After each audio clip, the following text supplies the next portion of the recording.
Gold trusted gold buyers. మీరు తాకట్టు పెట్టిన బంగారాన్ని విడిపించి ఈ రోజు ఉన్న మార్కెట్ ధరకు కొనబడును.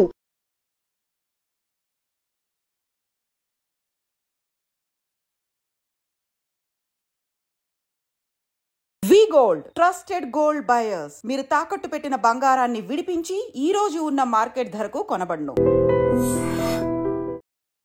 హాయ్ హలో నమస్తే, నేను మీ anchor Shiva. Welcome to identity media. Venuswamy గారు ఈరోజు మనతో ఉన్నారు. సో ఇక్కడ టాలెంట్ అనేది పక్కన పెడదాం, అవకాశం ముఖ్యం. నువ్వు టాలెంట్ ప్రూవ్ చేసుకోవాలంటే అవకాశం ముఖ్యం. శివ అనేవాడు యాంకరింగ్లో తోపు తురుము అని ప్రూవ్ చేసుకోవాలంటే అవకాశం ముఖ్యం. అవకాశం లేకపోతే శివలో టాలెంట్ ఉండదు, ఆ టాలెంట్ డెవలప్మెంట్ ఉండదు. సో ఇక్కడ ఏంది అంటే అవకాశాలు రావడం కోసం మనం ప్రయత్నం చేస్తాం. ఒక సీఎం సీట్ ఎక్కడం కోసం సీఎం ఏం చేస్తాడు అని తెలవాలి అంటే సీట్ ఎక్కాలి. సీట్ ఎక్కిన తర్వాత సీఎంగా ఈయన పనికొస్తాడా రాడని డిసైడ్ అవుతుంది. అట్లనే ఒక అమ్మాయి హీరోయిన్ అయిన తర్వాత ఈ అమ్మాయికి అంత సీన్ ఉందా లేదా అనే విషయం తెలుస్తుంది. సో మనం కనుక నయనతారని తీసుకున్నా, సమంతని తీసుకున్నా, ఏ హీరోయిన్ తీసుకున్నా, ఏ హీరోని తీసుకున్నా, వాళ్ళ ఫస్ట్ సినిమాకు, వాళ్ళ 3వ సినిమాకు, వాళ్ళ 30వ సినిమాకు ఎక్స్ట్రీమ్ చేంజెస్ ఉంటాయి. సో ఇవన్నీ ఎట్లా వస్తున్నాయి అంటే ఫస్ట్ సినిమాకి టాలెంట్ లేదు, వాళ్ళు సానబట్టబడతారు. వాళ్ళకు వచ్చేటువంటి క్యారెక్టర్ల ద్వారా వాళ్ళు ఆ లెవెల్కి వస్తారు. అట్లనే ఒక గ్రామస్థాయి సర్పంచ్ నుండి స్టార్ట్ అయినటువంటి వ్యక్తి వాళ్ళ రాష్ట్రానికి, తెలంగాణకు ముఖ్యమంత్రి అయిన రేవంత్ రెడ్డి అంటే ఆయన ప్లానింగు, ఆయన ఎట్లా చేయాలి, ఎట్లా సీఎం కావాలి అనే ఆలోచనల ద్వారా ఇక్కడికి వచ్చిండు. తెలంగాణలో కాంగ్రెస్లో ఎంతోమంది తోపులు తురుములు ఉండగా రేవంత్ రెడ్డి ఎందుకు సీఎం అయ్యిండు అంటే రేవంత్ రెడ్డి టార్గెట్ సీఎం పదవి. మధ్యలో ఉండేవాళ్ళు వేరే వాళ్ళందరూ టార్గెట్ సీఎం పదవి కాదు. కానీ రేవంత్ రెడ్డి మాత్రమే అన్ని కష్టాలు పడ్డాడు. రేవంత్ రెడ్డి మాత్రమే సీఎం టార్గెట్ చేసుకొని వాళ్ళ పదవి వచ్చింది.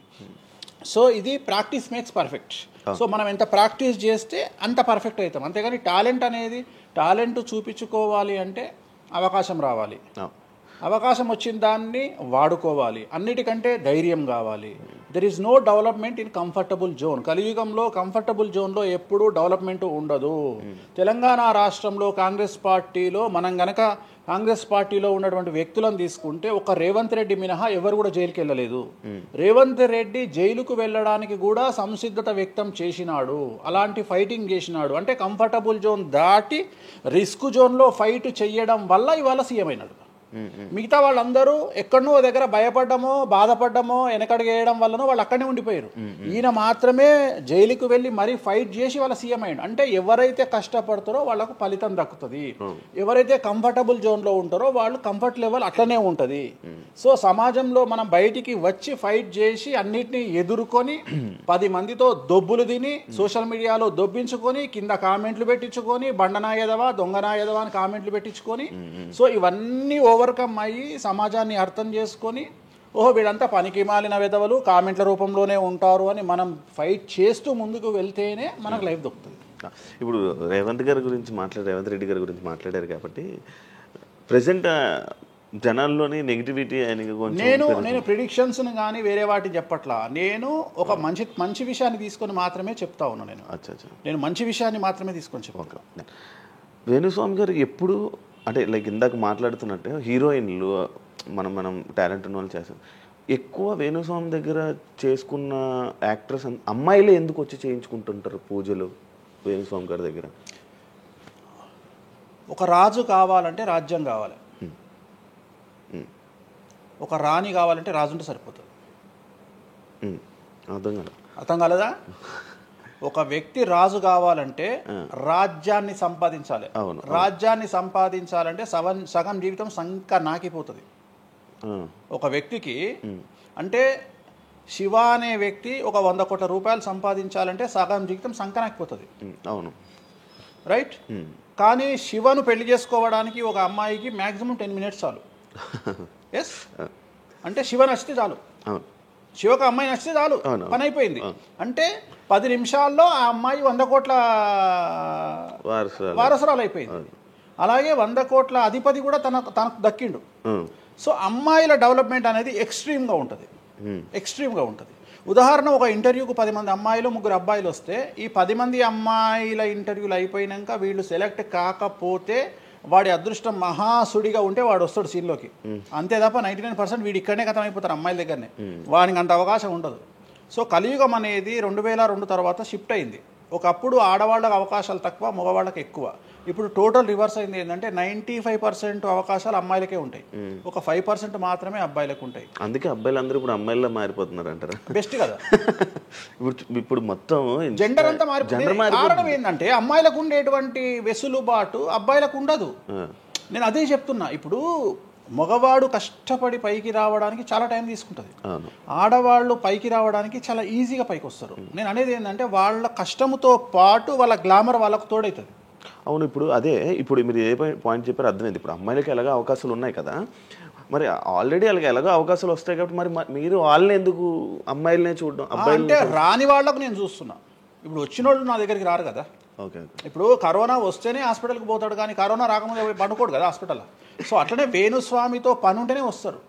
రెండవది, అమ్మాయిలకు ఉండే వెసులుబాటు ఏంటంటే అబ్బాయిలు కూడా చేసుకుంటారు నా దగ్గర, కానీ అబ్బాయిల డెవలప్మెంట్ అనేది చాలా తక్కువగా ఉంటుంది. ఉదాహరణ, నా దగ్గరికి వచ్చే అమ్మాయిలు ఓన్లీ సినిమా కోసం రారు. చాలామందికి తెలియదు ఈ విషయం. అంటే చాలామంది ఏమనుకుంటారంటే వేణుస్వామి దగ్గరికి వచ్చే అమ్మాయిలు సినిమా కోసమే వస్తారు, రారు. నా దగ్గరికి వచ్చే అమ్మాయిలు ఒక రాజకీయ నాయకురాలిగా, వక్తగా కావాలని వస్తారు. సో పొలిటీషియన్ కావాలని వస్తారు. అన్నిటికంటే ఎంటర్ప్రెన్యూర్ కావాలని వస్తారు. ఒక బోటికో లేకుంటే ఒక గోల్డ్ షాపో ఏదో పెట్టుకొని బిజినెస్ కోసం వస్తారు. సో నా దగ్గరకు వచ్చేటువంటి వాళ్ళల్లో 10 మందిలో ఒకళ్ళు ఇద్దరు సినిమా ఇండస్ట్రీకి సంబంధించిన వాళ్ళు వస్తారు. 8 మంది వేరే వేరే వేరే వేరే వ్యాపారాలకు సంబంధించి చాలా ఉన్నాయి. ఇప్పుడు లైసెన్సింగ్ చేసేవాళ్ళు ఉన్నారు, చాలామంది తెలియదు. ఇప్పుడు ఢిల్లీలో లైసెన్సింగ్ చేసేవాళ్ళు 100 మంది అమ్మాయిలు ఉన్నారు నాకు తెలిసిన వాళ్ళు. అంటే పెద్ద పెద్ద కాంట్రాక్ట్లు ఇప్పించేవాళ్ళు, పెద్ద పెద్ద వాళ్ళు. సో అలాంటి వాళ్ళు నా దగ్గరికి ఎక్కువగా వస్తారు. అంటే నా దగ్గరికి వచ్చేవాళ్ళు ఈ ఉద్యోగాలు చేసుకునే వాళ్ళు, ఇలాంటి వాళ్ళు రారు. నేనేమంటానంటే job is a biggest scam in the world. ప్రపంచంలో ఉద్యోగం అనేది అతిపెద్ద స్కామ్. సో దాన్ని ఇప్పుడు ఒక కోతి ఉంది, ఆ కోతికి మీరు డజన్ అట్టిపళ్ళు ఇవ్వండి, ఒక 2000 రూపాయలు ఇవ్వండి, అది డజన్ అట్టిపళ్ళే తీసుకుంటుంది. కానీ ఈ 2000 రూపాయలతోటి నేను ఒక 10 గెలలు కొనుక్కుంటాననే నాలెడ్జ్ దానికి లేదు. అంటే ఒక రకంగా జాబ్ అనేది ఇచ్చి ఆ వ్యక్తిని మనం మోసం చేయడం. సో జాబ్కి అలవాటు అయిపోయిన వాడు కంఫర్టబుల్ జోన్లోకి వెళ్ళిపోతాడు. సో నేనేం చెప్తా అంటే ఆ జాబు నుండి మనమే 100 జాబులు ఇచ్చే స్థాయికి ఎదగాలి అనే కసి ఉండి అక్కడికి వెళ్ళాలి. ఆ కసి ఉంటేనే పని లేదు. కలియుగంలో కష్టపడి అనే మాట మాట్లాడితే దానంత దరిద్రం ఇంకోటి లేదు. ప్రపంచంలో అతి పెద్దగా ఎక్కువగా కష్టపడేది గాడిది. అది ఈ పాటికి ఎక్కడో ఉండాలి, అది లేదు. రైట్. సో మనం కష్టపడడం కాదు, బ్రెయిన్తో పని చేయాలి. కష్టంతో పాటు బుర్ర ఉండాలి. కష్టం అనేది పనిచేయదు. నేను ఏమంటున్నానంటే ఈ ప్రపంచంలో బాగా కష్టపడేటువంటి మనిషి డ్రైనేజీలోకి దిగి పనిచేసేటువంటి సేవకుడు. సో ఆయన పడే కష్టానికి పర్ డే 10 లక్షలు ఇచ్చినా తక్కువనే, కానీ మనం ఆయనకి అట్లా ఇవ్వట్లా. అంటే ఇక్కడ బ్రెయిన్తో పనిచేసే వాడికే డబ్బు మిగులుతుంది. నేను మాట్లాడేది బ్రెయిన్తో. కానీ అమ్మాయిలకు బ్రెయిన్ కంటే కూడా వాళ్ళ అందముతో పనిచేస్తే డబ్బులు దొరుకుతాయి. ఇప్పుడు ఇప్పుడు మనం ఉన్నాం, నువ్వో నేను ఒక ఇన్స్టాగ్రామ్లో పోస్ట్ పెడితే ఎవరు చూడు. అదే ఒక అమ్మాయి పెడితే 2 మిలియన్లు వెళ్ళిపోతుంది. ఇప్పుడు అదే కదా జరిగేది. ఇప్పుడు బెట్టింగ్ యాప్స్ కింద, ఇప్పుడు బెట్టింగ్ యాప్స్లోకి వీళ్ళు ఎందుకు వచ్చారంటే వాళ్ళను ట్రాప్ చేసేవాడు కూడా ఈ అమ్మాయిలకు 2 మిలియన్ల ఫాలోవర్స్ ఉన్నారు, కనీసం మిలియన్కు రీచ్ అవుతుంది వీళ్ళ వీడియో అనే ఉద్దేశంతో పెట్టిస్తున్నాడు. సో పెట్టడం ఎందుకు ఏంటి అనవసరం, పక్కన పెడితే వాళ్ళకుండే క్రేజ్, అమ్మాయిలకు ఉండే క్రేజ్ అలాంటిది. నేను అదే చెప్తున్నా, ఆ క్రేజ్ అమ్మాయిలకు చాలా ఈజీగా వస్తుంది. ఎందుకంటే గ్లామర్గా ఉండే అమ్మాయిలు చాలా ఈజీగా జనాల్లోకి వెళ్ళిపోతారు. సో చాలా వాళ్ళకు ఉండే అవకాశాలు చాలా ఎక్కువ. ఇప్పుడు రీసెంట్ మీరు బెట్టింగ్ యాప్ ఇన్ని రోజులు లేని బెట్టింగ్ యాప్, అంటే గత 2 సంవత్సరాల నుంచి ఫైట్ చేస్తున్నారు బెట్టింగ్ యాప్ల గురించి. వీళ్ళు సడన్ గా ఇప్పుడు సెలబ్రిటీలు అందరూ బెట్టింగ్ యాప్లు ఇరుక్కుంటున్నారు. సెలబ్రిటీలే కాదు, 2025 సంవత్సరంలో సెలబ్రిటీ అనే ప్రతి ఒక్కడు ఏదో సమస్య ఇరుకుతాడు. అది అల్లు అర్జున్తోనే స్టార్ట్ అయింది. సో జాతకంలో అల్లు అర్జున్ యోగంలో 6వ ఇంట్లో శని, అల్లు అర్జున్ది కన్యారాశి. కన్యారాశి 6వ ఇంట్లో శనిలో ఉండగా అల్లు అర్జున్ జైలుకి వెళ్ళాడు. సో దానివల్ల ఆయనకు వెంట్రుక ముక్కతో సమానం. ఎందుకంటే తెల్లారు వచ్చి ఆయన టిఫిన్ చేస్తే ఆపలేరు, ఆయన టూర్కు పోతే ఆపలేరు, ఆయన రేపు పొద్దున పుష్ప 3కి 3000 కోట్లు వసూలు చేస్తుంది, దాన్ని ఎవడు ఆపలేడు. అంటే ఒక వ్యక్తిని జైలుకు పోయి ఇచ్చినంత మాత్రం ఎవడు ఆపలేడు. మహా అంటే బెయిల్ తీసుకొని బయటకు వస్తాం. ఇప్పుడు రేపు పొద్దున ఈ 11 మంది కూడా సరే జైలుకు పోతారా పోరా, అంత తీవ్రమైన నేరమా నాకు ఐడియా లేదు.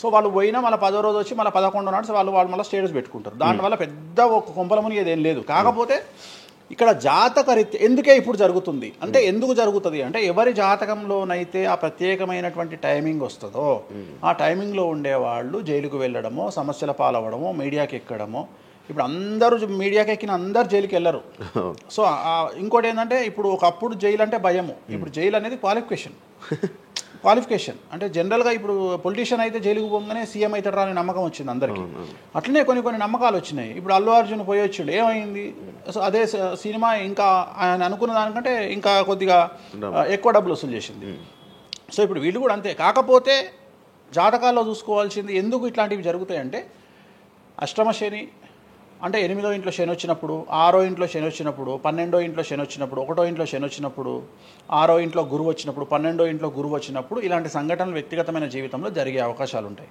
ఇప్పుడు ఏదైతే కన్యారాశికి ఈ నెల 30 వరకు బ్యాడ్ ఉందో అది తులారాశికి షిఫ్ట్ అవుతుంది 1వ తారీఖు నుండి అంటే ఏప్రిల్ 1వ తేదీ నుండి రాబోయే 2.5 సంవత్సరాల పాటు తులారాశి సెలబ్రిటీలు ఎవరైతే ఉంటారో వాళ్లకు సేమ్ సంచలనాలు జైలుకు వెళ్ళడాలు ఇలాంటి సమస్యలు అనేటువంటివి రాబోతున్నాయి వేణుస్వామి గారు చేసిన తప్పులకి నలిగిపోతూ ఆయన మీద జరుగుతున్న ట్రోల్స్ తీయించడానికి లక్షలు ఖర్చు పెడుతున్నాడనే పబ్లిక్లో టాక్ అనేది నడుస్తుంది అది ఎంతవరకు నిజం అసలు పట్టించుకొని అవి ఎంజాయ్ ట్రోల్స్ని ఎంజాయ్ చేస్తారా ట్రోల్స్ని ఎంజాయ్ చేస్తా నేను ట్రోల్స్ని ఎంజాయ్ చేస్తా నేను ఎందుకు అంటే నేను నమ్మేది ఏంటంటే any publicity is good publicity అని నమ్మే వ్యక్తి నేను బ్యాడ్ ఆర్ గుడ్ పబ్లిసిటీ నాకు నేను అనే పాయింట్ ఏంటంటే ఒక అంబానీ ఫ్యామిలీ పెళ్లిళ్ళు చేసుకున్నారు 5,000 కోట్లు ఖర్చు పెట్టి పెళ్లిళ్ళు చేసుకోవడానికి ప్రధానమైన కారణం ఏంది పబ్లిసిటీ పిచ్చి వేణుస్వామికి 500 కోట్ల పబ్లిసిటీ ఫ్రీకి వచ్చినప్పుడు ఎందుకు వద్దంటాడు పిచ్చిన కొడుక వేణుస్వామి అన్న కాదు కదా ఒక ప్రైమ్ టైంలో 7 గంటలకు నేను ఒక ఛానల్లో అరగంట షో కొనాలంటే నాకు కనీసం ₹1,00,000 అవుతుంది నేను పిచ్చిన కొడుకునా నాకు వచ్చే పబ్లిసిటీ ఎంత ఎక్స్ట్రీమ్ పబ్లిసిటీ వస్తుంది నేను ఎప్పుడు బాధపడతా నా లైఫ్ డిస్టర్బ్ అయినప్పుడు బాధపడతా నా ఫైనాన్షియల్ రూట్ ఆగిపోయినప్పుడు బాధపడతా ఇప్పుడు నేను 12వ సంవత్సరంలో సినిమా ఇండస్ట్రీకి వచ్చిన నా కమాండింగే మీడియా నా కమాండింగే సినిమా ఇండస్ట్రీ నా కమాండింగే పొలిటికల్ నా commanding all aspects of life అలాంటి నేను నా జాతకాన్ని అంటే ఏం తెలియకుండానే బ్లైండ్కి వచ్చి మీడియా ముందర మాట్లాడేసి దొబ్బులు తిని వెళ్ళిపోదాం అనుకుంటున్నా అంటే నాకంటూ కొన్ని క్లారిఫికేషన్స్ ఉంటాయి కదా ఇప్పుడు ఉదాహరణ ఇప్పుడు ఒక వ్యక్తి మీద ఒక లీగల్ అలిగేషన్ వచ్చినప్పుడు వాడు యాంటిసిపేటరీ బెయిల్ తీసుకుందామా లాయర్ను మాట్లాడుకుందామా ఏం చేద్దాం అని ఆలోచిస్తాడు కదా అట్లనే మనం అడవిలోకి వెళ్ళేటప్పుడు టైర్ పంక్చర్ అయితే ఏం చేస్తామని ఆలోచించుకుంటాం కదా అట్లనే ఒక అడవిలో ట్రావెల్ చేసినప్పుడు మనం ఆలోచించుకొని ట్యాంక్ డీజిల్ ఫుల్ చేయించుకుంటాం కదా సో అట్లా నాకు ఉండవు ఆలోచనలు నేను ఆలోచించుకోకుండానే ఇలాంటి పనులు చేస్తున్నా సో వేణుస్వామిని దెబ్బ కొట్టాలి అన్నా ఎవరిని దెబ్బ కొట్టాలన్నా ఫైనాన్షియల్గా దెబ్బ కొట్టాలి బట్ నేను అవకాశం అవతల వాడికి ఇయ్యాను కారణం ఏంటంటే ఒక ఎలుకలాగానో ఒక పాములాగానో ఒక ఎలుక కానీ పాము కానీ తన శత్రువుల దాడి నుండి బయటికి రావాలంటే 7 నుండి 8 బొక్కలు చేసుకుంటుంది ఒక హోల్లో అంటే ఇటు రాడ్ పెడితే ఇటు వెళ్ళిపోతుంది ఇటు రాడ్ పెడితే ఇటు వెళ్ళిపోతుంది సో అట్లనే నేను ఒక 4-5 రకాల ఆర్థిక వనరులను ఏర్పాటు చేసుకున్నా నా మెయిన్ ఇది కాకుండా ఇంకా 4-5 రకాల ఆర్థిక వనరులను ఏర్పాటు చేసుకున్నా ఈ రోజు దుకాణం బంద్ చేయమంటే ఇదే క్షణంలో దుకాణం బంద్ చేసి కాలు మీద కాలేసుకొని నా పనులు నేను చేసుకుంటాను సో అంత కంఫర్టబుల్ జోన్లో ఉన్నా నేను సో నాకు టెన్షన్ లేదు నాకు అంటే నన్ను ఎవడో ఆపేస్తాడు నేను ఆగేయాలి ఏం లేదు హ్యాపీగా వెళ్ళిపోతుంది సపరేట్ బిజినెస్లు ఉన్నాయి నాకు 190 వ్యాపకాలు ఉన్నాయి నాకు నన్ను జ్యోతిష్యం నేను 4 నెలలు జ్యోతిష్యం చెప్పుకోకపోతే జ్యోతిష్యం మీద సంపాదించేదానికంటే ఇంకో ₹5 ఎక్కువ సంపాదించుకున్నా ఇప్పుడు మధ్యలో నేను ఒక 4 నెలలు రెస్ట్ తీసుకొని నాకు వేరే వ్యాపకాలు చూసుకుంటే నాకు ఈజీ ఎందుకంటే నేను కాన్సన్ట్రేషన్ చేయలేకపోతున్నా సో ఇప్పుడు నాకు దొరికింది మొన్నటి వరకు నేను ఆ పని చేసుకున్నా రెండోది ఉగాదికే కదా నేను మాట్లాడేది తర్వాత ఏం మాట్లాడతా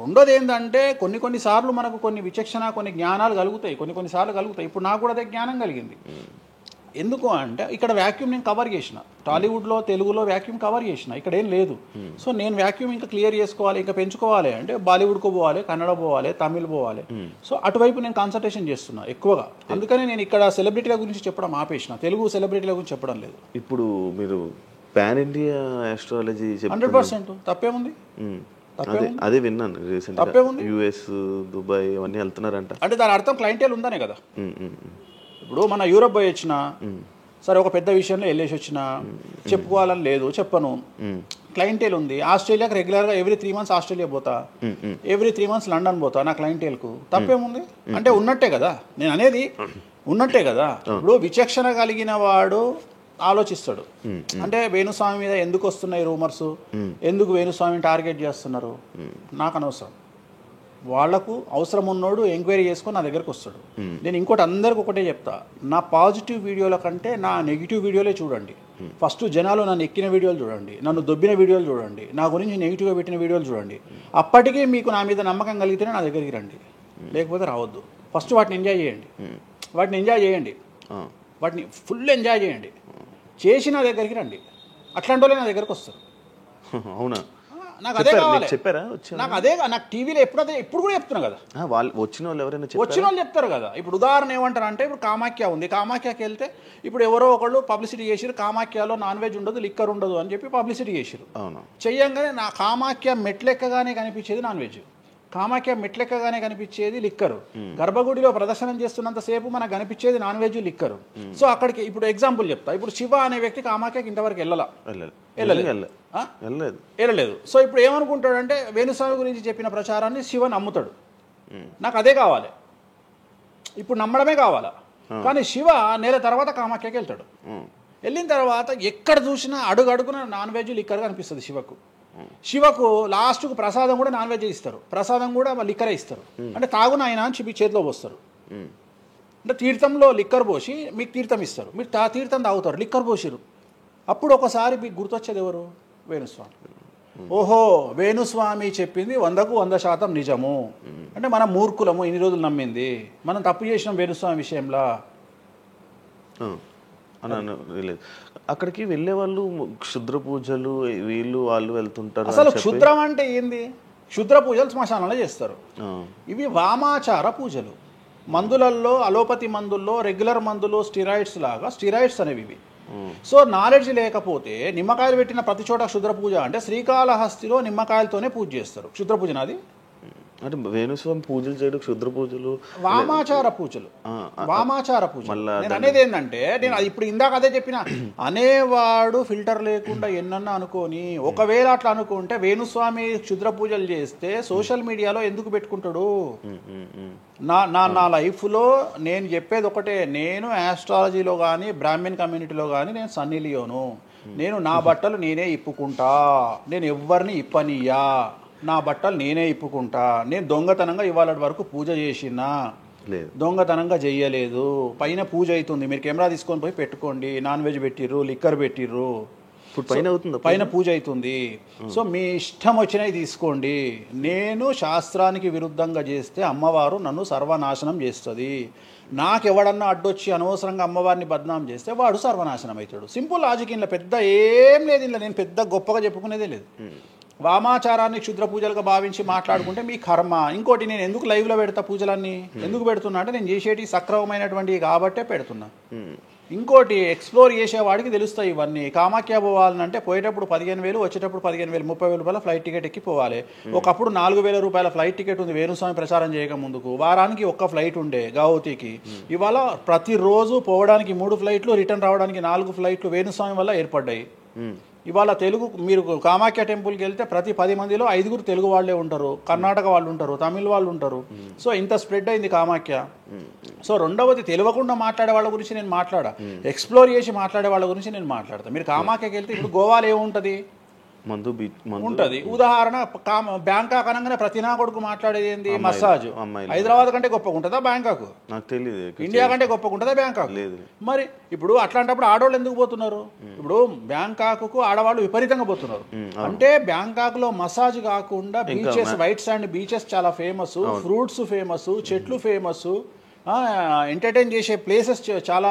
అంటే మూర్ఖులు, నాలెడ్జ్ లేనోళ్ళు బ్యాంకాక్ గురించి తప్పుగా మాట్లాడతారు. అట్లనే మన దగ్గర పెద్దాపురం ఉంది. పెద్దాపురం గురించి అదేనా ఇక దాని అర్థం? పెద్దాపురంలో బుట్ట భోజనం చాలా ఫేమస్. నేను ఎక్కడికి వెళ్ళిపోయాను. పెద్దాపురం అని ఉంది, బుట్ట భోజనం ఉంది. పెద్దాపురంలో బుట్ట భోజనం నాకు ఇష్టము, కొంతమందికి వేరే ఇష్టం. అంటే నేను అనేది ఏంటంటే, మీ ఇష్టం వచ్చినట్టు. ఇప్పుడు చిలకలూరుపేట అని పేరు, అంత మాత్రం తప్పు పడతామా? అంటే మూర్ఖపు వేదవాళ్ళు మాట్లాడే మాటలకు నేను తీసుకోవాల్సినటువంటి పని నాకు లేదు. రెండవది, కాదేది విమర్శకు అనర్హం. అంటే వేణుస్వామి దగ్గర విషయం ఉంది, వేణుస్వామి సెలబ్రిటీ కంటెంటు, లేదా వేణుస్వామిని ట్రోల్ చేసినా, వేణుస్వామిని తిట్టినా, వేణుస్వామి గురించి సబ్జెక్టు పెట్టినా, కనీసం మనకు ఒక వీడియోతోని ఒక 5 జీతాలు వెళ్తాయి అనేటువంటి నమ్మేటువంటి ప్రజల గురించి నేను మాట్లాడను. ఎందుకంటే నా వల్ల వాళ్ళ జీతాలు వెళ్తున్నప్పుడు నేను సంతోషపడతాను. నా వల్ల జీతాలు వెళ్తున్నప్పుడు నేను ఎంత తిడితే నాకు అంత ఆనందం. ఎందుకంటే వేణుస్వామి మంచోడు అని చెబితే ఎవడు చూడడు. వేణుస్వామిని తిడితే 5 లక్షలు చూస్తారు. 5 లక్షలు అంటే కనీసం 30,000 రూపాయలు అంటే నాకు తెలియదు సరిగా, ఒక జీతం వెళ్ళిపోతుంది కదా. సో నేను అనే పాయింట్ ఏంటంటే, నన్ను తిడితే నేను అసలు బాధపడను, నన్ను తిడితే నేను సంతోషపడతా. కారణం ఏంటంటే అట్లీస్ట్ ఆ వీడియోతోని నన్ను ఒక 1000 మంది అన్న గుర్తుపడతారు. ఇప్పుడు ఆస్ట్రాలజీ పరంగా నాకుండే గుర్తింపు నాకుంది, నేను కాదనను. కానీ ఇంకా నా గుర్తింపు నేను పెంచుకోవాలంటే ఎట్లా పెంచుకుంటా, నాతో అయిపోయింది. ఇంతకంటే నేను ఏం చేయలేను. ఇక నేను మ్యాక్సిమం చేసేసిన ఆస్ట్రాలజీలో. ఇప్పుడు వేణుస్వామి అంటే సౌత్ ఇండియాలో వేణుస్వామి అనగానే ఆస్ట్రాలజీ పేరు వస్తుంది, ఆస్ట్రాలజీ అనగానే వేణుస్వామి వస్తుంది. ఎవడు అవునన్నా కాదన్నా నేనే మార్గదర్శకం, దీంట్లో అనుమానమే లేదు. కానీ ఇంతకంటే నాకు ఇంకేదో కావాలి అంటే నేను డబ్బులు, ఇప్పుడు మీరు నా దగ్గరకు వచ్చిర్రు, ఎక్కడైనా నా నేమ్ ప్లేట్ మీరు చూసిరా? చూడలేదు. నా ఫోటో కనిపిస్తుందా మీకు నా ఆఫీస్లో? లేదు. అది నా రేంజ్, అది నా రేంజ్. నాకు విజిటింగ్ కార్డు ఉండదు, నాకు విజిటింగ్ కార్డు ఉండదు, నాకు నేమ్ ప్లేట్ ఉండదు, నాకు నా ఫోటో ఉండదు ఎక్కడ. అమ్మవారి ఫోటోలు, వెంకటేశ్వర ఫోటోలు తప్ప నా పర్సనల్ ఫోటోలు నేను ఎక్కడ పెట్టుకోను. మీరు నన్ను వేణుస్వామి కాదు ఎల్లయ్య అన్న నేను యాక్సెప్ట్ చేస్తాను. ఒకవేళ ఒక రోజు యాంకరింగ్లో ఒక ఆమె ఏం చేసిందంటే, అమ్మాయి ఇంటర్వ్యూ చేయబోతూ వేణుస్వామి కాకుండా ఏదో కొత్త పేరు చెప్పింది, కొత్త పేరు చెప్పి భయపడ్డది. అంటే నేను ఫ్లోలో చెప్పేసి భయపడ్డది. స్వామి తప్పు చెప్పినా అంటే నీ ఇష్టం వచ్చిన పేరు చెప్పుకోపో అన్న. జనాలకైతే నేను వేణుస్వామి అని తెలుసు కదా. ఇప్పుడు వేణుస్వామి బొమ్మేసి పుల్లయ్య అంటే ఇక వేణుస్వామి అనుకుంటారు కదా జనాలు. నేను అనేది అది. సో నాకు ఎంత విమర్శ చేస్తే ఐఎమ్ ఫీల్ హ్యాపీ. అంటే మీ గురించి మీరు అంత క్రియేట్ జనాల్లో అందరికీ తెలుసు, అంత ఉంది ఆల్రెడీ. నేను మౌత్ పబ్లిసిటీని నమ్ముతా. మౌత్. రెండవది సింపుల్ లాజిక్. తెలుగు జనాలు అంత పిచ్చోళ్ళ, ఎక్కడ ఎవరి గురించి నెగిటివ్ పడుతుంది, ఏం పడుతుంది, ఎందుకు పడుతుంది, దీని వెనకాల ఏం జరుగుతుంది అని ఆలోచించలేనంత చవటలో నేను అనుకోను. ప్రతి యాడ్ను క్షుణ్ణంగా పరిశీలిస్తారు, ప్రతి టీవీలో టెలికాస్ట్ అయ్యే ప్రతిదీ క్షుణ్ణంగా పరిశీలిస్తారు, దీని వెనక వీళ్ళ మోటో ఏంది అనేది కూడా ఆలోచిస్తారు. సో చాలా సింపుల్గా అనలైజ్ చేస్తారు. సో అంత మాత్రాన నాకు వచ్చేదేముంది, జనాలు ఒకటి నన్ను విమర్శించేవాడికి లేదా నన్ను శత్రువుగా భావించేవాడు ఆ 2 రోజులు మంది ఎక్కువ తాగుతాడు, 2 పెగ్గులు, అంతకుమించి వాడు వీకేది ఏం లేదు. రెగ్యులర్గా తాగే మందు కంటే 2 పెగ్గులు ఎక్కువ తాగుతాడు, 2 ముక్కలు ఎక్కువ తింటాడు, ఎందుకంటే అబ్బా వేణుస్వామికి ఏదో అయిపోయింది అని. కానీ అంతకుమించి జరిగేది ఏముంటుంది, వేణుస్వామి మర్డర్ చేసినా, మానభంగం చేసినా రాజ్యాంగానికి అతీతంగా లోపలికి పోతాడు. అది కాకుండా 19(1) ప్రకారమే ఎవరికైతే జనాలకు స్వేచ్ఛ మాట్లాడే హక్కు ఉందో దాన్ని బేస్ చేసుకుని వేణుస్వామి మాట్లాడతాడు తప్ప వేణుస్వామి రాజ్యాంగాన్ని మీరి ప్రవర్తించేటువంటి పరిస్థితి లేదు. రాజ్యాంగానికి లోబడి ప్రవర్తిస్తాడు. సో ఆర్టికల్ స్పీచ్ 19(1) ప్రకారమే మాట్లాడతాడు. దీంట్లో ఎటువంటి సమస్యలు లేదు. నా వృత్తి ఆస్ట్రాలజీ, సో పర్ఫెక్ట్గా మాట్లాడుకుంటా. కానీ నా గురించి నెగిటివ్గా మాట్లాడే వాళ్ళు ఎప్పుడు కూడా నా శ్రేయోభిలాషలే, ఎందుకంటే వాళ్ళు నా స్థాయిని పెంచుతూ ఉన్నారు కాబట్టి నేను వాళ్ళని ఎప్పుడూ శత్రువులుగా భావించను.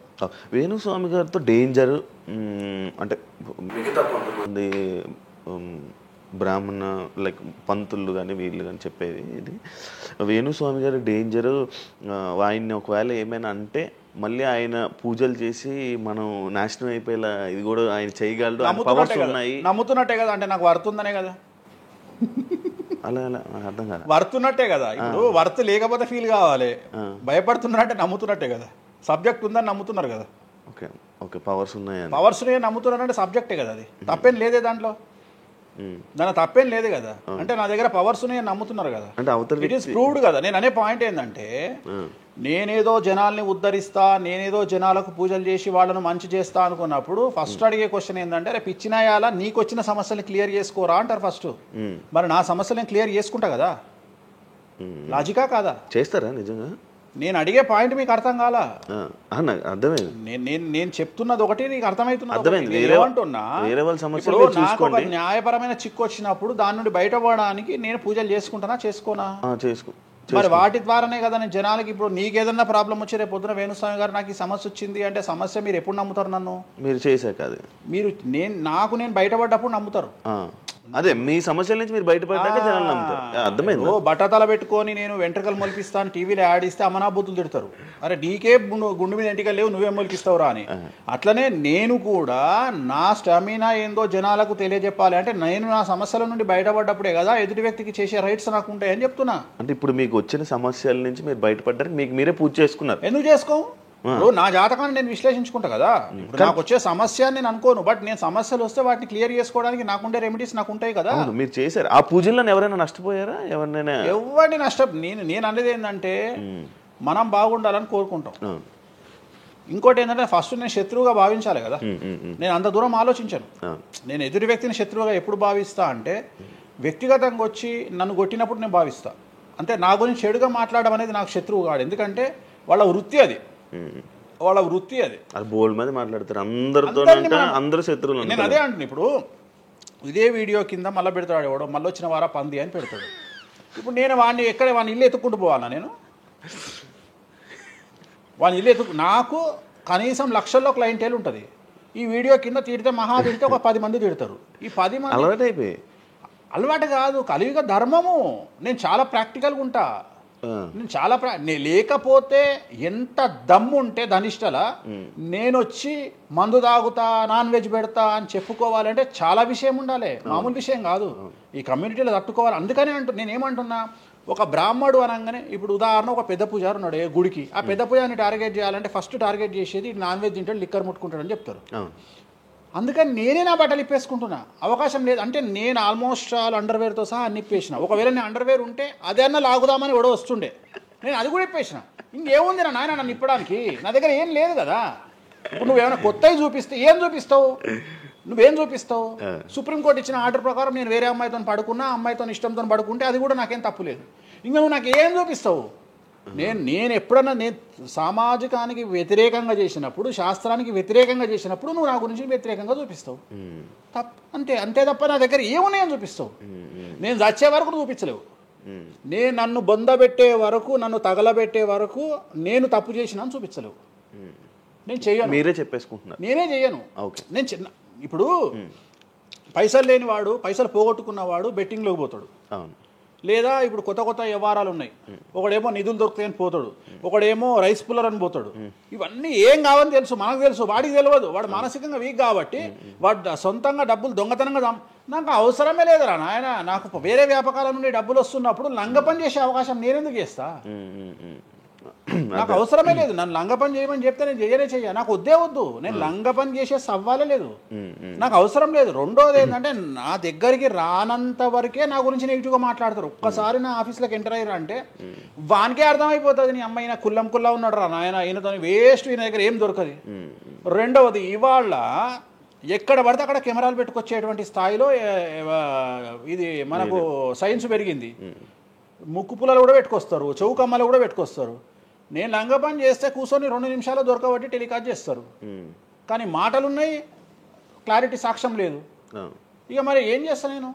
పోనీ నేను అందరిలాగా దాచిపెట్టే మనిషిని కాదు, దొంగతనంగా లంగపనంగా డోర్లు అన్నీ కుల్లా ఉన్నాయి. మీరు ఎక్కడికొచ్చినా మాట్లాడి నా ఆఫీస్లో ఏమైనా చేయండి, ఓపెన్గా పూజలు చేస్తా. ఇంకోటి వేరేటోడు పెట్టే కానీ నేనే పూజ పెడుతున్నా. ఇంకోటి రెండోది, బాటిల్ కూడా నా చేతిలో పట్టుకొని అమ్మవారికి నైవేద్యం చేస్తున్నా. పోనీ నేను బాటిల్ దొంగతనంగా ఇది మందు బాటిల్ కాదు అని చెప్తలేను, Blue Label bottle, Royal Salute bottle నేనే పోసి మరి అమ్మవారికి నైవేద్యం చేస్తున్నా.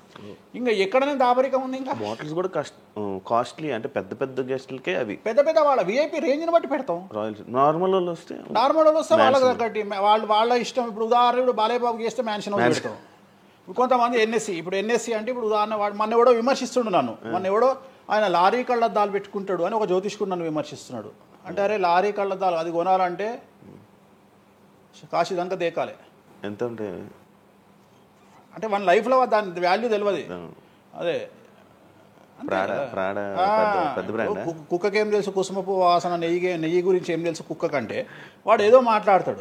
వాడు మాట్లాడినప్పుడు నేను వాడి మీద పీటీఏ చూపిస్తా. అరే నా కళ్ళద్దాల గురించి మాట్లాడుతున్నాడు, ఆ కళ్ళద్దాలు నీ జీవితంలో చేతులు కూడా పట్టుకొని చూడలేవురా నువ్వు.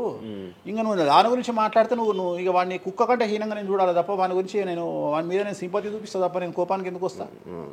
అట్లా చాలామంది విమర్శ చేస్తుంటారు. విమర్శల గురించి మనం పట్టించుకునే. మీకు బ్రాండ్ బట్టలు, బ్రాండ్ స్పెట్స్ అవన్నీ ఎలా అలవాటయ్యాయి? అంటే ఎలా అలవాటయ్యాయి అంటే ఇప్పుడు కూడా చెప్తా, జాతక రీత్యా శుక్రుడు ఎవరికైతే కొద్దిగా నీచంలో ఉంటాడో వాళ్ళు ప్రతి శుక్రవారం నాడు పర్ఫ్యూమ్ కొట్టుకోవాలి. శుక్రుడు అంటే లగ్జరీస్. ఓకే. శుక్రుడు జాతకంలో శుక్రుడు గ్రహం నేను మాట్లాడేది. శుక్రగ్రహం వీక్ ఉన్నప్పుడు ప్రతి శుక్రవారం నాడు పర్ఫ్యూమ్ కొట్టుకోవాలి. అండ్ ఒక పెగ్గు 30 ml కాచేయాలి. తాగుమని చెప్తే వేణుస్వామి చెప్పిండు కదా అని ఒక ఉద్యమంలాగా తాగొద్దు. ఒక 30 ml స్కాచ్ తాగాలి. అట్లా ఒక 3 నెలలు చేసిన తర్వాత డెవలప్మెంట్ ఏందో మీకే కనిపిస్తుంది. సో డెవలప్మెంట్ ఏందో మీకే కనిపిస్తుంది. మళ్ళీ వేణుస్వామి మందు తాగేమన్నాడు అని కాంట్రవర్సీ కావచ్చు. డాక్టర్లే చెప్తారు, డాక్టర్లే 30 ml తాగితే హార్ట్కి మంచిది, బీపీకి మంచిది అని చెప్తారు. కానీ డాక్టర్ల పేరు అడ్డం పెట్టుకొని కుంభాలు తాగుతారనే భయానికి డాక్టర్లు చెప్పరు. ఆపేశారు. 30 ml అనేది చాలా మంచిది. బట్ నేను రోజు తాగమంటలేను, శుక్రవారం నాడు మాత్రమే. అది కూడా శుక్రుడు నీచంలో ఉంటే, శుక్రుడు 6వ ఇంట్లో, 12వ ఇంట్లో, 8వ ఇంట్లో ఉన్న శుక్రుడి మీద శని దృష్టి ఉన్న జాతకరీత్యా మీరు శుక్రవారం నాడు 30 ml పెగ్గు తాగండి నైటు. అది కూడా ఫ్యామిలీతోని మహమ్మద్ రఫీ పాటలు పెట్టుకొని, ఏఆర్ రెహమాన్ పాటలు పెట్టుకొని, ఇళయరాజా పాటలు పెట్టుకొని ఆ పెగ్గు తాగి ఆ పాటలు ఎంజాయ్ చేసి పండుకోండి హ్యాపీగా. సో మీ లైఫ్ ఎట్లుంటుందో చూడండి. నేను మాట్లాడేది వ్యాపారమో ఇతర ఉద్యోగం చేసే వాళ్ళ గురించి కాదు. ప్రత్యేకించి 100 రూపాయల దగ్గర 1,00,000 రూపాయలు సంపాదించగలిగి రియల్ ఎస్టేట్ వ్యాపారులు, వ్యాపారస్తులు, పొలిటీషియన్స్, పెద్ద వాళ్ళ గురించి మాట్లాడుతున్నాను. టీచర్లు, అటెండర్ల గురించి నేను మాట్లాడతలేను. టీచర్ ఎంత తాగినా తాగుడు మిగులుతుంది తప్ప పైసలు రావు, ఎందుకంటే ఆయన జీతం అంతే కాబట్టి. సో ఎక్కడైతే పెరగడానికి ఆస్కారం ఉంటుందో వాళ్ళ గురించి మాట్లాడుతున్నాం. సో ఇది కూడా మంచిది రెమెడీ. సో ఇలాంటి రెమెడీలు చెప్పాలంటే వేణుస్వామి చెప్తాడు కానీ వేరేటోడు చెప్పాడు. ఎందుకంటే వాడికి భయం, మందు తాగమంటే తప్పు. అరే మందు తాగమంటే తప్పు అయితే మందు యాడ్ ఎందుకు వస్తుంది, మందు ఎందుకు తయారు చేస్తారు? సో ఇదన్నీ అందుకనే దేశ కాలమాన పరిస్థితి. కసినో తీసుకుపోయి గోవాలో పెడితేనేమో లీగలు, హైదరాబాద్లో పెడితే ఇల్లీగలు. సో నేను దేశ కాలమాన పరిస్థితులు అందుకనే చెప్తున్నా. దేశ పరిస్థితులు అంటే గోవాలో యాక్సెప్ట్ గేమింగ్ యాక్ట్, ఇండియా హైదరాబాద్లో యాక్సెప్ట్ కాదు. సో అదే చెప్తున్నా. ఒక దగ్గర విడాకులు అనేవి ఇండియాలో కష్టము, అమెరికాలో ఈజీ. అమెరికాలో 10 విడాకులు తీసుకున్నా ఎవడు పట్టించుకోడు. సో ఇవన్నీ కామన్. ఒకప్పుడు ఒక పెళ్లి చేసుకో, రెండో పెళ్లి అనేది చాలా పెద్ద విషయం. ఇవాళ తెలుగు సమాజం కానీ ఎంత గొప్పదైపోయిందంటే 5వ పెళ్లికి కూడా శుభమా అంటూ 5వ పెళ్లి అంటున్నారు. కాబట్టి చాలా వైడ్ రేంజ్ ఆఫ్ థింకింగ్ అనేది మారిపోయింది. కాబట్టి వేణుస్వామి కూడా మారిండు దాంట్లో. సింపుల్, అంతే, ఏం లేదు. ఇనయ మీ ఫ్రెండే ఇనయ ఫ్రెండ్ అనే పదం తప్పు కదా. ఫాలోవర్స్ ఉంటారు, నా క్లయింట్లు ఉంటారు, నా క్లయింట్లు ఉంటారు, అంతేగాని. తనకి రీసెంట్గా బాయ్ ఫ్రెండ్ వచ్చి బ్రేకప్ అయింది కదా, మరి మీరు చెప్పలేదా తనకి? ఇలా నాకు సంబంధం లేదు. మీ దగ్గర కూడా పూజ చేయించుకున్నారు కదా మీ దగ్గర. నేను పూజ చేసింది ఆమె పర్సనల్ ఇష్యూ కోసం కాదు కదా. నేను ఆమె పూజ చేసింది సినిమా కోసం చేసినా. ఇప్పుడు రాజాసార్లు ఆమె చేస్తుంది కదా, ప్రభాస్ సినిమాలో ఆమె యాక్టింగ్ చేస్తుంది. అంతవరకు నా దగ్గరికి 190 మంది వస్తారు కదా, వాళ్ళ గురించి వ్యక్తిగతంగా వాళ్ళని కంటిన్యూగా ఉండేది నాకు లేదు. నాగ చైతన్య శోభిత జాతకాన్ని మీరు చెప్పడం జరిగింది కదా, అది తప్పని ఇప్పటికైనా ఒప్పుకుంటున్నారా? టైం విల్ డిసైడ్ అండి ఏదైనా కానీ. నేను జాతకాలు చెప్తా, పర్సనల్గా నాకు ఎవరి మీద ఏ కోపాలు ఉండవు. వేణుస్వామి జాతకం చెప్పినప్పుడు కామెడీ, 2-3 ఏళ్ళు అయినాక సీరియస్. సో నేను నమ్మింది నేను చెప్పిన, సింపుల్. ఓకే. సెలబ్రిటీ జాతకాలు వేణుస్వామి చెప్పి కలకల్లాడిన వేణుస్వామి ఈ మధ్య సెలబ్రిటీల నుంచి కొంచెం రావడం కానీ విజిటింగ్ కొంచెం తక్కువ అయ్యి డౌన్ అయ్యింది అంటున్నారు, నిజమా? అది పెరిగింది. కాకపోతే ఇంతకు ముందులాగా పబ్లిక్లో పెట్టట్లేదు. ఓకే, నేను పెట్టట్లేదు. ఓకే, దిష్టి అని కాదు, నేను పెట్టట్లేదు. అవసరం లేదు, ఆ స్థాయి దాటిపోయినా అనుకుంటున్నా. అంటే పబ్లిసిటీ చేసే స్థాయి దాటిపోయినా అనుకుంటున్నా. ఓకే, పబ్లిసిటీ స్టంట్లు ఎందుకులే లోపల. ఇప్పుడు నేను అనేది ఏంటంటే, ఒక టీవీ ఛానల్ బ్రేకింగ్ న్యూస్ ఇచ్చి, ఉదాహరణ TV9 గురించి మాట్లాడుకుందాం. 2002-2000 సంవత్సరంలో స్టార్ట్ అయిన టీవీ ఛానల్ బ్రేకింగ్ న్యూస్ కోసము తన స్టాండర్డ్స్ క్రియేట్ చేయడం వరకే తన ప్రయత్నం తను చేస్తుంది. ఒక లెవెల్ వచ్చిన తర్వాత, ఒక నెంబర్ 1 పొజిషన్ వచ్చిన తర్వాత చిల్లర వేషాలు లేదు. అట్లనే వేణుస్వామి దానికోసం ప్రయత్నం చేసిండు, సెలబ్రిటీ జాతకాలు చెప్పిండు. వేణుస్వామికి ఆ స్టేజ్ వచ్చింది కాబట్టి వేణుస్వామి ఇప్పుడు చిల్లర వేషాలు ఏదలుచుకోలే. అంటే ఇప్పుడు వాళ్ళ గురించి వీళ్ళ గురించి చెప్పి వేణుస్వామి సెలబ్రిటీ. సో వేణుస్వామి ఇప్పుడు సెలబ్రిటీ జాతకాలు చెప్పాల్సినటువంటి పరిస్థితుల్లో వేణుస్వామి లేడు అని అనుకున్నాడు కాబట్టి వేణుస్వామి సెలబ్రిటీ జాతకాలు చెప్పట్లేదు. Simple logic. నాకు కావాల్సిన పబ్లిసిటీ కంటే ఎక్కువ వచ్చింది, ఇంకేం చేసుకుంటా నేను? నాకు ఎక్కువ ఎక్స్ట్రీమ్ వస్తుంది, నాకు వద్దు. ఇప్పుడు వేరే వాళ్ళు ఉన్నారు, వాళ్ళు చెప్పుకుంటున్నారు. ఇప్పుడు నేను స్లో చేసినప్పటి నుండి ఆగస్టు నుండి మీరు యూట్యూబ్ చెక్ చేస్తే వేరే జ్యోతిష్కులు వేసుకుంటారు అంటే. ఇప్పుడు వేరే జ్యోతిష్కులు కంటిన్యూగా పోతున్నారు, సినిమా హీరోల గురించి చెప్తున్నారు, పొలిటీషియన్ల గురించి చెప్తున్నారు. నేను తమ్మునే చూస్తుంటా కదా, విపరీతంగా చెప్పుకుంటారు. మీ నుంచే స్టార్ట్ చేశారు. నేను అదే చెప్తున్నా. కానీ నేను చెప్తే మనోభావాలు దెబ్బతింటాయి, కానీ వాళ్ళు చెప్తే తినవు. ఎందుకంటే నాకున్న స్ట్రైక్ రేట్ అట్లాంటిది. మీరు వైరల్ కంటెంట్. ఎస్, అదే చెప్తున్నాను నేను. ఇంకా ఆ రేంజ్కి వచ్చినా కాబట్టి నేను చెప్పదలుచుకోలే, వదిలేసిన. అంటే ఈ రేంజ్ రావడం కోసం చెప్పినా ఎందుకు చెప్పొద్దు, రేంజ్ వచ్చి వదిలేసిన. మళ్ళీ ఇప్పుడు చెప్పే ఆలోచన లేదు, ఇప్పుడైతే లేదు, ఫ్యూచర్లో ఇప్పుడైతే లేదు. నా జాతకం మారి మళ్ళీ నాకు చిమ అంటే చెప్తా. మీ జాతకం ఎప్పుడు మారిపోతుంది? మారింది ఆల్రెడీ. మారింది, మళ్ళీ మారుతుంటది కదా. ఇప్పుడు ఎలానో ఎవ్రీ ఇయర్ మారుతుంటది కదా. జాతకం అనేది ప్రతి ఇయర్ గురువు మారుతుంటాడు, ప్రతి 2.5 ఏళ్ళకు శని మారుతుంటాడు. సో మారినప్పుడు జాతకాన్ని బేస్ చేసుకొని 12% మన స్వయంకృత అపరాధం ఉంటుంది, 88% జాతకం ఉంటుంది. ఈ ఇయర్ ఎవరు రాశి ఫలాలు ఎలా ఉండబోతున్నాయి ఏంటి చెప్తారు? ఈ సంవత్సరము పేరు శ్రీ విశ్వ వసునామ సంవత్సరము. ఈ సంవత్సరానికి అధిపతి రవి, అంటే సూర్యుడు. సో ఈ సంవత్సరము ఎలా ఉండబోతుంది ఓవరాల్ సంవత్సరము అంటే, రవి అంటే రాజు, రాజకీయాలు, పబ్లిసిటీ, ఈ 3 రవి కమాండ్ చేస్తాడు. అంటే ఈ సంవత్సరము బాగా బాగా బాగా ఎఫెక్ట్ అయ్యేటువంటి వాళ్ళలో రాజకీయ నాయకులు నెంబర్ 1 పొజిషన్లో ఉన్నారు. దేశాలు ఉన్నాయి, అంటే దేశాల మధ్యన, రాష్ట్రాల మధ్యన యుద్ధ వాతావరణము, రాజుల మధ్యన వైరము, రాజులకు ప్రాణగండము, రాజులకు కారాగార వాసము, ప్రకృతి వైపరీత్యాలు, మరీ ముఖ్యంగా అగ్ని ప్రమాదాలు, విమాన ప్రమాదాలు, పడవ ప్రమాదాలు, రైలు ప్రమాదాలు, సో అనుకోని ప్రదేశాలలో అగ్ని ప్రమాదాలు, అలాగే సునామీ హెచ్చరికలు, అలాగే నగరాల్లో విపరీతమైన వర్షపాతము, అండ్ మరీ ముఖ్యంగా ఈ సంవత్సరం విడాకుల సంఖ్య చాలా ఎక్కువ. అలాగే వీటిలో పాజిటివ్ తీసుకుంటే ఆడవారికి విపరీతమైన రాజయోగము, అంటే ప్రాముఖ్యత అనేది ఈ సంవత్సరం ఆడవారికి పెరుగుతుంది. అలాగే 25 సంవత్సరాల నుండి 35 సంవత్సరాల యువతలో ఎక్కువగా కార్డియాక్ అరెస్ట్లు, అంటే చనిపోవడము, అలాగే కన్ను లేదా చర్మానికి హార్ట్, లివరు సంబంధించినటువంటి ఏదైనా ఒక వైరస్ బాధించే అవకాశము. సో ఇవన్నీ కూడా ఈ సంవత్సరం ఉన్నాయి. దీనికి కారణం షష్టగ్రహ కూటమి అని మీనరాశిలో ఏర్పడుతోంది. సో షష్టగ్రహ కూటమి 2019 డిసెంబర్లో ఏర్పడ్డప్పుడు మనకు కరోనా వచ్చింది. అలాగే ఈ సంవత్సరము మార్చ్ 30వ తేదీ 2025 సంవత్సరంలో మనకు మళ్ళీ షష్టగ్రహ కూటమి మీనరాశిలో ఏర్పడుతోంది. సో దీనివల్ల సుమారు మేషరాశి, సింహరాశి, తులారాశి, ధనుస్సు రాశి, మీనరాశి వాళ్ళు చాలా చాలా సమస్యల బారిన పడేటువంటి అవకాశాలు ఉన్నాయి. ఇది ఓవరాల్ సంవత్సర ఫలితము. ఇక మేషాది మీనరాశిలో ద్వాదశ రాశులు కనుక తీసుకున్నట్టయితే, మేషరాశి గురించి తీసుకుంటే, మేషరాశికి ఎవరైతే 1995 నుండి 2003 మధ్యన జన్మించి ఉన్నారో వాళ్ళందరికీ ఈ సంవత్సరము 2వసారి ఏలినాటి శని ప్రారంభమవుతూ ఉంది. సో 2వసారి ఏలినాటి శని అనేది చాలా డేంజరు.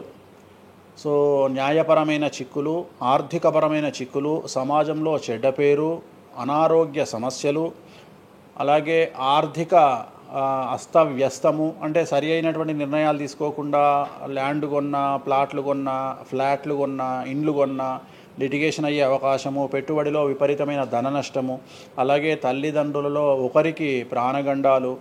సో ఇవన్నీ, అలాగే వీసాలు రిజెక్ట్ అవ్వడము, H1B వీసాలు క్యాన్సిల్ అవ్వడము, ఇండియాకు రావడం వేరే దేశం నుండి, ఉద్యోగం కోల్పోవడము, అలాగే ఆర్థిక నష్టము, ఇవన్నీ కూడా కనిపిస్తూ ఉన్నాయి ఈ సంవత్సరం మేషరాశి వారికి. మరి ఏం చేయాలా అంటే, నలుపు రంగు దుస్తులకు దూరంగా ఉండాలి. తిరునల్లార్ శనీశ్వర ఆలయంలో ప్రత్యేకమైన శని పూజ నిర్వహించుకోవడం ద్వారా సమస్యల నుండి బయటపడేటువంటి అవకాశాలు 100కి 100% ఉన్నాయి. నెక్స్ట్ వృషభ రాశి. ఈ సంవత్సరం 100కి 100% అనుకూలంగా ఉన్నటువంటి రాశి వృషభ రాశి. పట్టిందల్లా బంగారంగా ఉంటుంది, ఏది చేసినా సక్సెస్ కనిపిస్తుంది. గత 5 సంవత్సరాల నుండి పడుతున్నటువంటి కష్టాలన్నీ తొలగిపోతాయి. సో ఆర్థికంగా విపరీతంగా ఉంటుంది. వ్యాపారంలో రూపాయికి 10 రూపాయల లాభం వస్తుంది. ఉద్యోగస్తులకు ట్రాన్స్ఫర్స్ ఉంటాయి, ప్రమోషన్లు ఉంటాయి. ప్రభుత్వ ఉద్యోగస్తులకు మ్యూచువల్ కింద భార్యాభర్తలు ఒకే ప్రదేశానికి వచ్చేటువంటి అవకాశాలు కనిపిస్తూ ఉన్నాయి. విద్యార్థులకు ఉత్తీర్ణత శాతం ఉంటుంది. అలాగే కోరుకున్నటువంటి యూనివర్సిటీలో ప్లేస్మెంట్స్ దొరుకుతాయి. అలాగే విదేశీ వీసాలు అప్రూవ్ అవుతాయి. రైతులకు 2 పంటలు అనుకూలంగా ఉంటాయి. కళాకారులకు మంచి కార్యక్రమాలు వస్తాయి. విదేశాల్లో కార్యక్రమాలు నిర్వహిస్తారు కళాకారులు. సో ఏ రకంగా తీసుకున్నా వృషభ రాశి వారికి అనుకూలమైన ఫలితాలు ఉన్నాయి, ఎటువంటి రెమెడీస్ అవసరం లేదు. నెక్స్ట్ మిథున రాశి. సో వ్యయగురువు నుండి జన్మగురువులోకి మారుతున్నటువంటి గురువు వల్ల విపరీత రాజయోగం అనేటువంటిది మిథున రాశి వారికి గోచరిస్తూ ఉంది. సో మిథున రాశి వారికి ఈ సంవత్సరం పట్టిందల్లా బంగారంగా ఉంటుంది. ఇంతకుముందు చెప్పినట్టుగా ఈ రాశికి కూడా 100కు 100% అనుకూలంగా ఉంది. మరీ ముఖ్యంగా రాజకీయ నాయకులకు అన్ఎక్స్పెక్టెడ్ పాజిటివ్ థింగ్స్ జరగడం ఈ సంవత్సరం గమనించాల్సినటువంటి విషయం. అవివాహితులకు వివాహయోగ సూచనలు, సంతానం లేని వారికి సంతాన యోగము, ఉద్యోగం లేని వారికి ఉద్యోగము, ట్రాన్స్ఫర్స్ కోరుకునే వారికి ట్రాన్స్ఫర్స్, అలాగే అన్ని రంగాల్లో పనిచేసేటువంటి వారికి, ప్రభుత్వ ప్రైవేటు ఉద్యోగాల్లో ఉండేవారికి పాజిటివ్ థింగ్స్, ప్రమోషన్లు, ట్రాన్స్ఫర్స్, వ్యాపారస్తులకు అనుకూలతలు ఇవన్నీ కూడా కనిపిస్తూ ఉన్నాయి. స్త్రీలకు మరీ ముఖ్యంగా అనుకూలంగా ఉండబోతూ ఉంది. సో మిథున రాశి వారికి ఎటువంటి సమస్యలు ఈ సంవత్సరం లేవు. సో నెక్స్ట్ వచ్చే రాశి కర్కాటక రాశి. సో కర్కాటక రాశి వారికి సంబంధించి 100కు 90% అనుకూలమైనటువంటి ఫలితాలు ఉన్నాయి. 10% సమస్య ఏమిటి అంటే మే 9, 2025 నాడు గురువు వ్యయంలోకి వస్తూ ఉన్నాడు. మిథున రాశి ప్రవేశం అనేటువంటిది గురువు వ్యయంలోకి వస్తూ ఉన్నాడు. అది ఒక్కటే ఒక సమస్య కనిపిస్తూ ఉంది. సో 90% చాలా అనుకూలంగా ఉండబోతూ ఉంది. అష్టమ శని వెళ్ళిపోతుంది. 9వ ఇంట్లోకి శని భాగ్యస్థానంలోకి వస్తున్నాడు. సో అనుకూలమైనటువంటి ఫలితాలు ఉన్నప్పటికీ ఎవరైతే కర్కాటక రాశి జాతకులు 60 సంవత్సరాలు దాటి ఉంటారో వాళ్లకు సమస్యలు అనేటువంటివి, ఆరోగ్యపరమైన ఇబ్బందులు అనేటువంటివి కనిపిస్తున్నాయి. అలాగే తొందరపాటు నడక వల్ల, అంటే మెట్లు ఎక్కేటప్పుడు దిగేటప్పుడు నీరు ఉన్న దగ్గర నడిచేటప్పుడు జాగ్రత్తలు తీసుకోండి. ఎందుకంటే గురువు వ్యయం వల్ల కింద పడి కాళ్ళు చేతులు విరగొట్టుకునే అవకాశం ఉంది కర్కాటక రాశి వారికి. మరి రెమెడీ ఏమిటి అంటే ప్రతి గురువారం నాడు లెమన్ ఎల్లో షర్ట్ ధరించడం మగవాళ్ళైతే, ఆడవాళ్ళైతే లెమన్ ఎల్లో డ్రెస్సును ధరించడం వల్ల కర్కాటక రాశి వారు సమస్యల నుండి బయటపడతారు. నెక్స్ట్ సింహరాశి. సో సింహరాశి జాతకులకు అష్టమ శని ప్రారంభమవుతూ ఉంది. ఖచ్చితంగా అన్ని రంగాల వారికి, చిత్ర పరిశ్రమ వారికి, టీవీ రంగం వారికి, మీడియా రంగం వారికి, రాజకీయ నాయకులకు, వ్యాపారస్తులకు, అన్ని వర్గాల వారికి సమస్యలు ఉంటాయి. న్యాయ వ్యవస్థ పరంగా న్యాయపరమైన చిక్కులుంటాయి, సంచలనాలు నమోదవుతాయి, మీడియాకి ఎక్కే అవకాశం ఉంది. సమాజంలో చెడ్డ పేరు, తల్లి తండ్రి లేదా భార్య భర్త తరపున ఎవరికైనా ఒకళ్లకు ఆరోగ్యపరమైన ఇబ్బందులు ఏర్పడే అవకాశం ఉంది. కాబట్టి ఖచ్చితంగా ధన నష్టం ఏర్పడుతుంది. అప్పులు చేయాల్సినటువంటి పరిస్థితి గోచరిస్తూ ఉంది సింహరాశి వారికి. మరి రెమెడీ ఏమిటి అంటే తిరునల్లార్ శనీశ్వర ఆలయంలో ప్రత్యేకమైన శని పూజ నిర్వహించుకోవడం ద్వారా సమస్యల నుండి బయటపడేటువంటి అవకాశాలు కనిపిస్తూ ఉన్నాయి. సో నెక్స్ట్ వచ్చిన రాశి కన్యారాశి. సో కన్యారాశి వారికి 6వ ఇంట్లో నుండి శని వెళ్ళిపోతూ ఉన్నాడు. ప్రజెంట్ శని 7వ స్థానంలోకి వస్తూ ఉన్నాడు. సో చాలా అనుకూలమైనటువంటి ఫలితాలు ఉంటాయి. నూతన పదవి, నూతన ఉద్యోగము, ఉద్యోగంలో ప్రమోషన్లు, కోరుకున్న చోటకి బదిలీలు, వ్యాపారంలో అన్ని రూపాయలకు ఎక్కువగా సంపాదించడము, స్త్రీలకు కోరుకున్న దానికంటే ఎక్కువ ధనం రావడము, భార్యాభర్తల మధ్య అన్యోన్యత, విద్యార్థులకు ఉత్తీర్ణత శాతం పెరగడము, అలాగే విద్యార్థులకు వీసాలు ఏర్పడము, కోరుకున్న ప్లేస్మెంట్స్ దొరకడము, రైతులకు 2 పంటలు అధిక దిగుబడి రావడము, ఇవన్నీ కూడా కన్యారాశి వారికి కనిపిస్తున్నాయి. రెమెడీస్ అవసరం లేదు. ఈ సంవత్సరం చాలా బాగుంది. నెక్స్ట్ తులారాశి. సో ఈ అన్ని రాశుల్లోకి అతి డేంజర్ రాశి, సమస్యల బారిన పడే రాశి తులారాశి. ఎందుకంటే షష్టగ్రహ కూటమి ఎఫెక్ట్ 6వ ఇంట్లో, 6వ స్థానంలో శని 6వ ఇంట్లో. సో తులారాశి అనేది అతి పెద్ద సమస్యను ఎదుర్కోబోతూ ఉంది. తులారాశి వారికి ఆర్థికంగా విపరీతమైనటువంటి రాబడి ఈ సంవత్సరం ఉంటుంది. డబ్బు మినహా అన్ని రకాలుగా మీకు సమస్యలు ఉంటాయి. డబ్బు కోరుకున్న దానికంటే ఎక్కువగా వస్తుంది. కానీ న్యాయపరంగా, ఆర్థిక పరంగా, సామాజికంగా తప్పుడు నిర్ణయాలు లేదా తప్పుడు సమస్యలు లేదా సమాజంలో చెడ్డ పేరు, సమాజంలో సంఘంలో చెడ్డ పేరు, ఆరోగ్యపరమైన ఇబ్బందులు, న్యాయపరమైన చిక్కులు. సో తులారాశి వారికి ఏ విధంగా తీసుకున్నా ఒక్క డబ్బు మినహా మిగతా అన్ని సమస్యలే. డబ్బు రాబడి మాత్రమే గొప్పగా కనిపిస్తూ ఉంది. అన్ని సమస్యలే కనిపిస్తూ ఉన్నాయి. తిరునల్లార్ శనీశ్వర ఆలయంలో ప్రత్యేకమైన శని పూజ నిర్వహించుకోవడం ద్వారా సమస్యల నుండి బయటపడతారు. సో నెక్స్ట్ వృశ్చిక రాశి. సో వృశ్చిక రాశి వారికి అర్ధాష్టమ శని వెళ్ళిపోతూ ఉంది. సో చాలా అనుకూలంగా ఉంటుంది. కళాకారులకు, సినిమా స్టార్స్కు, టీవీ వాళ్లకు, మీడియా వాళ్లకు చాలా అనుకూలంగా ఉండబోతూ ఉంది. రాజకీయ నాయకులకు విశేషించి యోగకాలంగా భావించాల్సి ఉంటుంది. విద్యార్థులకు ఉత్తీర్ణత శాతం పెరుగుతుంది. వీసాలు దొరుకుతాయి. అలాగే విదేశాలకు వెళ్ళే వారికి ఉద్యోగాలు దొరుకుతాయి. అలాగే ఉత్తీర్ణత శాతం పెరుగుతుంది. ప్రేమ వ్యవహారాలు ఫలిస్తాయి. భార్యాభర్తల మధ్యన అన్యోన్యత ఉంటుంది. అవివాహితులకు వివాహ సూచనలు ఉంటాయి. అలాగే సంతానం లేని వారికి సంతానం ఉంటుంది. సో వృశ్చిక రాశి వారికి అన్ని రంగాల, అన్ని వర్గాల వారికి పూర్తి అనుకూలతలు ఉంటాయి. రెమెడీస్ ఏమీ లేవు, నెగిటివ్స్ ఏమీ లేవు. సో నెక్స్ట్ ధనుస్సు రాశి. ధనుస్సు రాశి వారికి ఈ నెల మార్చి 30 ఉగాది నుండి అర్ధాష్టమ శని ప్రారంభమవుతూ ఉంది. సో కొన్ని సమస్యలు, ఆర్థికపరమైన ఇబ్బందులు ఉంటాయి. పెట్టుబడుల విషయంలో జాగ్రత్తగా ఉండండి. మరీ ముఖ్యంగా తల్లికి సంబంధించిన ఆరోగ్యం మిమ్మల్ని కలవరపెట్టవచ్చు. సో తల్లిగారి ఆరోగ్యం పట్ల జాగ్రత్తలు తీసుకోండి. అలాగే పెట్టుబడుల విషయంలో జాగ్రత్తలు తీసుకోండి. సమాజంలో చెడ్డ పేరు వచ్చే అవకాశం ఉంది కాబట్టి జాగ్రత్తగా ఉండండి. సో ధనుస్సు రాశి వారు తిరునల్లార్ శనీశ్వర ఆలయంలో ప్రత్యేకమైన శని పూజ నిర్వహించడం ద్వారా సమస్యల నుండి బయటపడతారు. సో నెక్స్ట్ మకర రాశి. గత 10 సంవత్సరాల నుండి మకర రాశి వారు పడుతున్నటువంటి బాధలన్నీ తొలగిపోతాయి. 7.5 సంవత్సరాల ఏలినాటి శని వెళ్ళిపోతూ ఉంది. సో పట్టిందల్లా బంగారంగా ఉంటుంది. ఆర్థికంగా, సామాజికంగా, రాజకీయంగా, న్యాయపరంగా, వివాహపరంగా, సంతానపరంగా, అవివాహితులకు వివాహ యొక్క సూచనలు, సంతానం లేని వారికి సంతానము, ఉద్యోగం లేని వారికి ఉద్యోగము, విదేశాల్లో ప్రయత్నం చేసే వారికి అనుకూలతలు, అలాగే ట్రాన్స్ఫర్స్, ప్రమోషన్స్ అన్నీ కూడా అనుకూలంగా ఉన్నాయి. ఎటువంటి రెమెడీస్ అవసరం లేదు. కానీ ఒకే ఒక్క విషయం, భార్యాభర్తల మధ్యలో గొడవలు వచ్చేటువంటి అవకాశాలు కనిపిస్తూ ఉన్నాయి. మకర రాశి వారికి ఎడబాటు కనిపిస్తూ ఉంది. ఆ ఒక్క విషయంలో జాగ్రత్తలు తీసుకోండి, కోపాన్ని తగ్గించుకోండి. సో నెక్స్ట్ కుంభరాశి. కుంభరాశికి 2వ స్థానంలో షష్టగ్రహ కూటమి ఏర్పడుతుంది కాబట్టి ధన నష్టం అనేటువంటిది ఏర్పడబోతూ ఉంది. అతి పెద్ద ధన నష్టం మీరు పెట్టేటువంటి ఇన్వెస్ట్మెంట్ రూపంలో కావచ్చు, భూములు కొన్నా, ఇండ్లు కొన్నా, లేదా ఏదైనా వ్యాపారంలో పెట్టుబడి పెట్టినా చాలా తీవ్రమైన ధన నష్టాన్ని మీరు ఎదుర్కొనే అవకాశం ఉంది. కాబట్టి తొందరపాటు చర్యలు, తొందరపాటు నిర్ణయాలకు దూరంగా ఉండండి. నలుపు రంగు కార్లకు, నలుపు రంగు వస్తువులకు దూరంగా ఉండండి. తిరునల్లార్ శనీశ్వర ఆలయంలో ప్రత్యేకమైన శని పూజ నిర్వహించడం ద్వారా కుంభరాశి జాతకులు సమస్యల నుండి బయటపడతారు. ఇక చివరిదైనటువంటి రాశి మీనరాశి. మీనరాశి వారికి జన్మంలో అంటే మీనరాశిలోనే షష్టగ్రహ కూటమి ఏర్పడతా ఉంది. సో చాలా సంచలనాలు ఉంటాయి. నెగిటివ్సే కనిపిస్తూ ఉన్నాయి, పాజిటివ్స్ ఒక్కటి కూడా కనిపించడం లేదు. ఆర్థికంగా, న్యాయపరంగా, సామాజికంగా, ఆరోగ్యపరంగా, కుటుంబపరంగా అన్ని రకాల ఇబ్బందులు ఎదుర్కొంటారు. సంచలనాలు ఫేస్ చేయాల్సి వస్తుంది. కుటుంబంలో ఆరోగ్యపరమైన ఇబ్బందులు ఉంటాయి, ఆర్థికపరమైన నష్టాలు ఉంటాయి, భార్యాభర్తల మధ్యన గొడవలు ఉంటాయి, ఎడబాటుకు దారితీసే అవకాశం ఉంది. తల్లిదండ్రుల్లో వారికి ప్రాణగండం కనిపిస్తూ ఉంది. సో చాలా సమస్యలు మీనరాశి వారు ఫేస్ చేసే అవకాశం ఉంది. తిరునల్లార్ శనీశ్వర ఆలయంలో ప్రత్యేకమైన శని పూజ నిర్వహించడం ద్వారా ఈ సమస్యల నుండి బయటపడేటువంటి అవకాశాలు ప్రస్ఫుటంగా కనిపిస్తున్నాయి. ఇవి 12 రాశుల వివరాలు.